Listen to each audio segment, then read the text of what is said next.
Kailangan mamili siya, partido o yung kanyang matatawag natin na pakikisama kay SP, mix.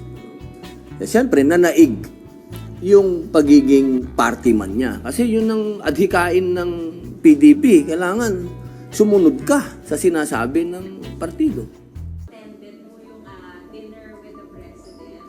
Ano po ba ang napag-usapan? Meron po bang kinalaman sa Rigodon, sa Senate leadership, or ano pong direktiba ang napag-usapan? Direktiba? Opo, meron po ba siyang binili? Ba, hindi niya pwedeng utusan ng senador. Magkahiwalay kami ng ano lang yun. Una, bismillah. A'udhu billahi minasyaitanir rajim. Bismillahirrahmanirrahim. Alhamdulillah rabbil alamin. Bismillahi wassalatu wassalamu ala rasulillahi. Assalamualaikum warahmatullahi wabarakatuh. Yung pong paanyaya ng ating mahal na Pangulo. Lagi naman po yan, magmula po nang ako ay naging senador, lagi pong may paanyaya ang Pangulo para makasama siya sa hapunan. Pero wala po doon na nangyari na pinag-usapan ang nangyari sa Senado at hindi rin po napag-usapan kung kami ay uutusan niya dahil hindi naman po kami siguro dapat niyang utusan dahil hindi naman po kami sa ilalim niya. Yung pong dinner ay may kinalaman lang sa kwentuhan. Wala pong pinag-usapan na patungkol po sa Senado. Wala po. Not even charter change. Wala po. Kung meron pong magbabanggit nun, ako yun. Pero hindi ko naman po nabanggit.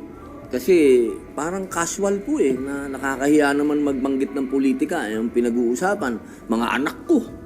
Tinatanong ng Pangulo, kamusta yung mga anak ko, kamusta yung asawa ko. So parang ang hirap po magpasok ng politika.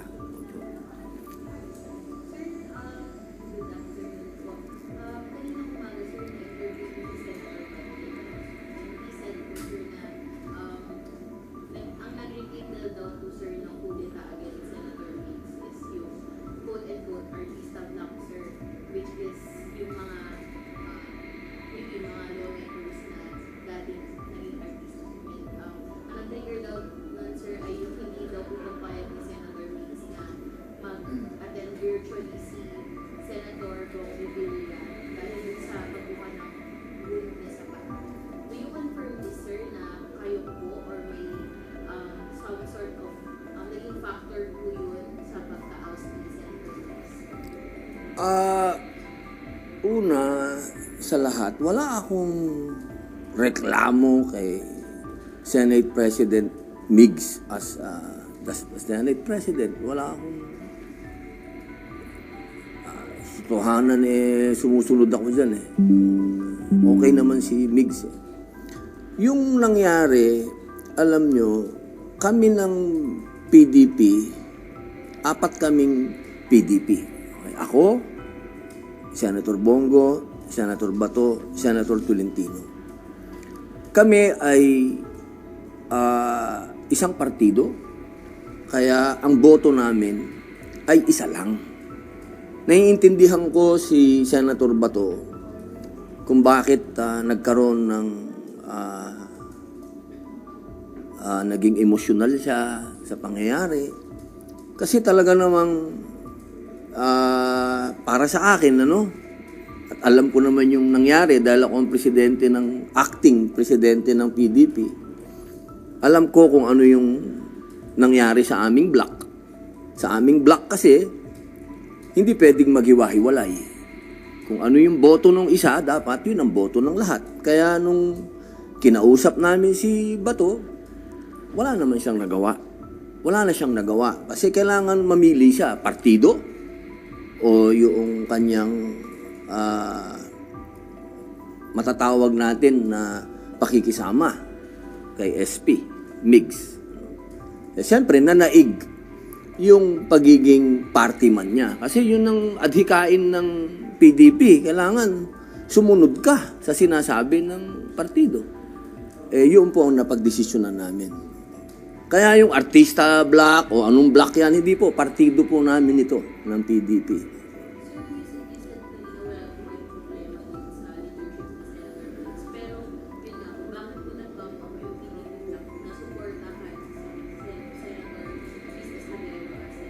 siguro po ang pwede nating tanungin dyan, yung mga veterano dito sa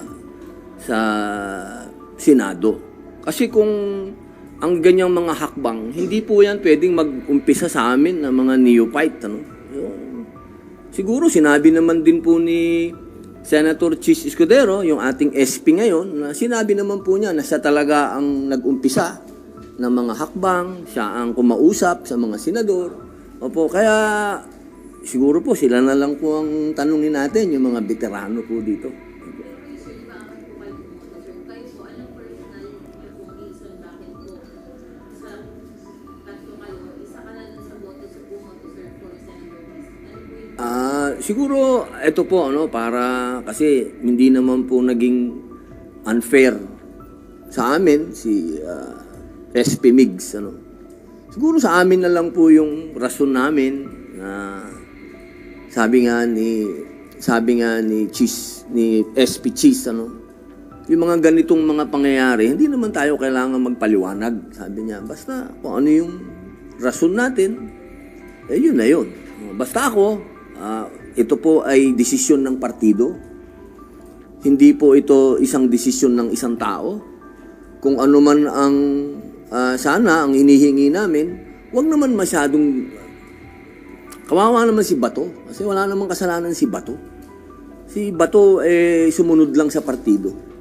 Sana maintindihan natin na meron pa dito sa Pilipinas na mga totoong partido politikal na talagang sama-sama.